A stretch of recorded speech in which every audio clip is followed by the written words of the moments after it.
pesan satu sisi dan dua sisi. Sebuah pesan dalam komunikasi dapat berbentuk hanya menggambarkan satu posisi saja dari sebuah produk. Ini yang disebut dengan pesan satu sisi.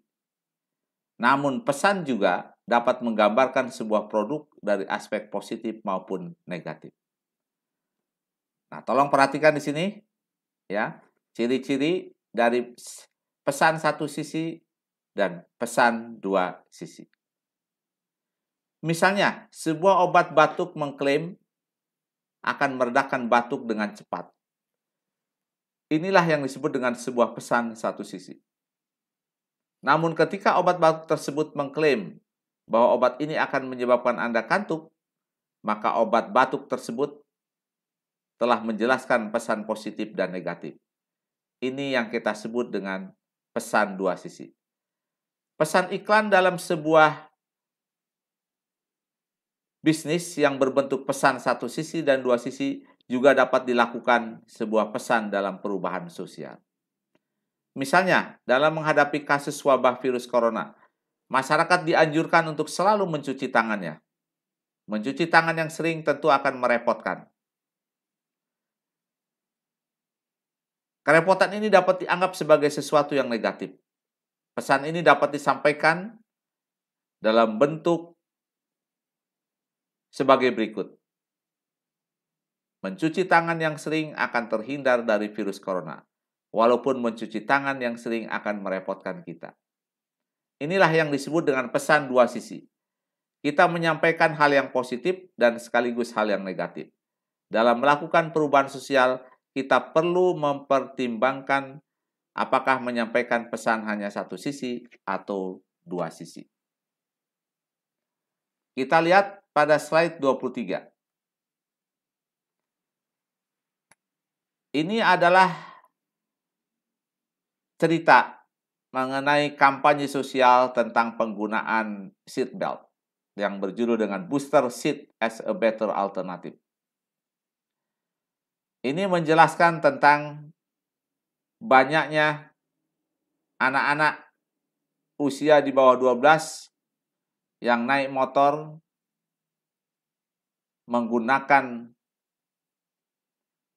seatbelt orang dewasa yang seringkali tidak pas dengan diri mereka. Nah, seatbelt sendiri ternyata akan menyebabkan luka yang serius, bahkan kematian. Nah, kemudian diperkenalkan yang disebut dengan seatbelt booster, sebuah transisi yang aman dari seat anak-anak ke dalam sistem belt orang dewasa. Jadi kampanye ini menjelaskan mengenai pesan satu sisi dan juga pesan dua sisi.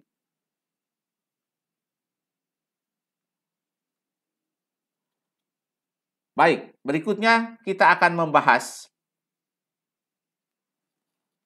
pesan relatif terhadap tahapan perubahan yang dialami oleh audiens. Kita harus memperhatikan tahapan perubahan yang ada pada diri target adopters atau audiens. Pesan harus dirancang agar memperhatikan pada tahapan apa perubahan yang terjadi pada diri target adopter.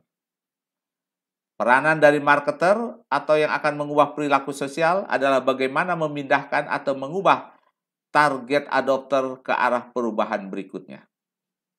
Misalnya, mempengaruhi orang yang baru merenung, yang baru punya niat, menjadi orang yang sungguh-sungguh mau berubah.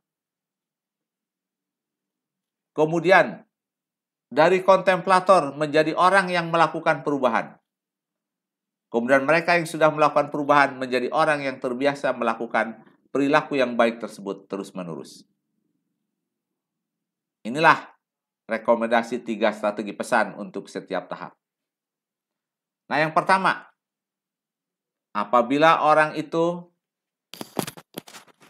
belum merenung, belum memiliki niat, ya, atau baru saja punya niat untuk melakukan perubahan.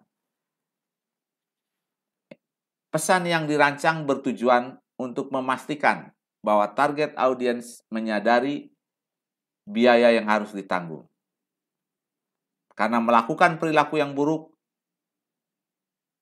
dan juga apa manfaat jika melakukan perubahan perilaku yang lebih baik. Cara ini dapat ditempuh dengan memberikan data-data statistik dan fakta terutama yang berkaitan dengan target audiens yang tidak menyadari perilaku buruk yang selama ini dilakukan oleh target audiens tersebut, sehingga pesan ini memberikan semacam panggilan untuk menyadarkan kepada mereka agar mereka mau berubah.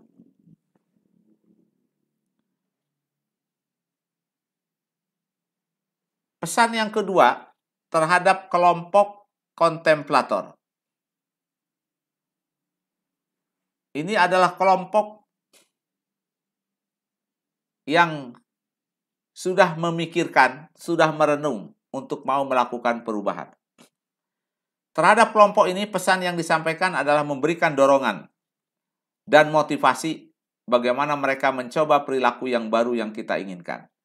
Kita dapat memberikan saran kepada mereka agar mereka mudah mengadopsi perilaku baik tersebut.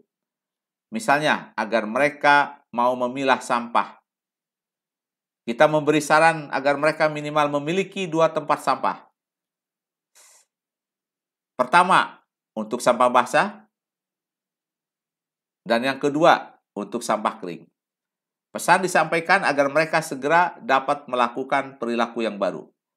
Kita dapat memberikan pesan apa manfaat yang mereka akan dapatkan jika mereka melakukan perubahan perilaku. Misalnya, jika mereka melakukan olahraga rutin selama 30 menit, minimal 3 kali dalam seminggu, maka mereka akan langsung merasakan manfaatnya, yaitu merasa bugar dan merasa lebih sehat. Mereka yang berolahraga akan memperoleh tubuh yang bugar sehingga memiliki ketahanan fisik yang baik dalam menghadapi virus corona ini. Inilah pesan untuk kelompok kontemplator. Nah, ada 2 kelompok lagi, yaitu kelompok for those in action dan for those in maintenance. Nah, kelompok for those in action atau pesan untuk yang sudah mengubah perilaku. Pesan juga perlu disampaikan kepada mereka yang sudah bertindak, yaitu sudah melakukan perubahan perilaku. Ingatkan kembali akan manfaat positif yang mereka dapatkan karena telah berperilaku positif. Pesan harus menekankan bahwa perubahan perilaku tidak boleh hanya dilakukan sekali, tetapi mereka harus melakukan hal positif keesokan harinya agar terbiasa melakukan hal yang positif tersebut. Nah, yang berikutnya, yang keempat, pesan untuk yang sudah mengubah perilaku. Pesan juga perlu disampaikan kepada mereka yang sudah melakukan perubahan perilaku yang lebih lama. Pesan utamanya adalah agar mereka tetap mempertahankan dan memelihara perilaku yang sudah baik tersebut. Pesan yang disampaikan kepada mereka yang sudah melakukan perubahan perilaku adalah semacam memberikan penghargaan betapa mereka adalah kelompok orang yang memiliki peran yang sangat penting di dalam masyarakat. Pesan yang disampaikan adalah memberikan penghargaan dan memberikan informasi bahwa mereka adalah orang-orang yang telah berjasa membangun perilaku yang positif. Oke, setelah kita membahas 4 kelompok tadi, yang pertama pre-contemplator, contemplator in action, dan in maintenance. Oke, sekarang adik-adik semua, tolong dicatat. Dalam hal memilah sampah, Anda termasuk kelompok yang mana? Oke, coba pikirkan. Oke, baik. Yang kedua, dalam hal berolahraga rutin, seminggu 3 kali, minimal 30 menit. Oke, Anda termasuk kelompok yang mana? Oke, tolong dijawab. Ya, baik, sudah? Oke, coba sebutkan. Dalam memilah sampah? Oke, bagus. Oke, sebutkan dalam hal berolahraga? Oke, bagus. Ya. Baik, kita akan lanjutkan. Ini adalah contoh dari strategi pesan. Yang berikutnya, kita membahas tentang strategi pemberi pesan. Strategi pemberi pesan, setelah merumuskan pesan, maka sangat penting untuk menentukan siapa pemberi pesan.